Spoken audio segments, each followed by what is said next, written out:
Lalo pang tumibay ang pananabik ng mga fans ng Los Angeles Lakers matapos ihayag ni Luka Doncic ang kanyang pinakamalaking pangarap para sa koponan, ang maging dahilan ng pagbabalik ng mga kampeonato sa lungsod ng Los Angeles. Sa isang panayam, tinanong si Luka kung ano ang gusto niyang maalala ng mga tao sa kanya habang suot ang Lakers jersey. Agad niyang sagot, yung taong nagdala ng championship sa lungsod. Sa mas simpleng Tagalog, gusto kong ako yung maging dahilan kung bakit muling magkakampeon ang Lakers. Isang matapang at malinaw na pahayag mula sa superstar ng koponan. Matapos siyang matrade mula Dallas nitong Pebrero, kung saan siya nagsimula ng kanyang NBA career noong 2018, agad na nagpakitang gilas si Luka sa Los Angeles. Hindi siya natinag sa malaking pagbabago at patuloy na naglaro sa MVP level. Sa 28 games kasama ang Lakers, nagtala siya ng 28.2 points, 8.2 rebounds, 7.7 assists at 1.8 steals per game, habang may shooting percentages na 45% sa field, 36.8% naman sa tres, at 78.2% sa free throw line.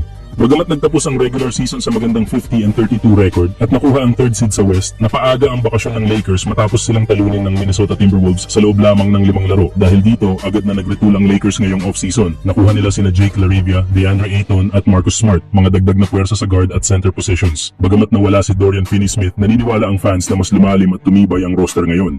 Habang papalapit ang kanyang ikalawang season bilang Laker, mas focus si Doncic sa kanyang kalusugan at kondisyon. Gusto niyang manatiling healthy buong taon para maisakatuparan ang kanyang pangarap. At kung paniniwalaan ang kanyang mga salita, gusto kong ako yung magdadala ng championships dito sa Los Angeles. Mukhang malapit na muling mabuhay ang championship glory sa ilalim ng kanyang pamumuno. Samantala, balak sana ng Los Angeles Lakers na isama si Kennick sa isang trade kasama si Maxi Kleber para makalikha ng espasyo at mapag-sign si Marcus Smart. Ayon sa ulat ni Anthony Irwin, isa dapat ito sa tinatawag na consolidation trade na magbibigay daan kay Smart na maipasok sa roster, lalo't hindi sapat ang biannual exception para sa kanyang kontrata. Ngunit nagbago ang direksyon ng Lakers. Imbes na ituloy ang trade na magtatapon kay Kennick na kilalang young sharpshooter ng koponan, mas pinili ng front office na i-waive muna si Shake Milton. Kalaunan, sinunod din nila si Jordan Goodwin, dalawang guard na parehong may limitadong papel sa rotation. Sa ngayon, si Dalton Knecht ay nananatili sa lineup ng Lakers, isang malinaw na indikasyon na gusto siyang i-develop ng koponan. Si Milton, na nagtala ng 5.5 points at 1.8 rebounds kada laro ngayong season, ay may 45% shooting at 36% mula sa tres. Si Goodwin naman ay may 5.6 points, 3.9 rebounds at 1 steals kada laro habang may 38% shooting mula sa labas. Samantala, nananatiling posibleng i-trade pa rin si Maxi Kleber kung kinakailangan ng dagdag na pondo o roster space. Pero ang malaking tanong ngayon, ano ang nagudyok sa Lakers na ipagpaliban ang pag-trade kay Knecht at panatilihin siya sa team? Samantala, matapos makuha sina DeAndre Ayton at Jake LaRavia, opisyal nang nadagdag sa roster ng Los Angeles Lakers si Marcus Smart matapos na silang magkasundo sa isang 2-year, $11 million na kontrata.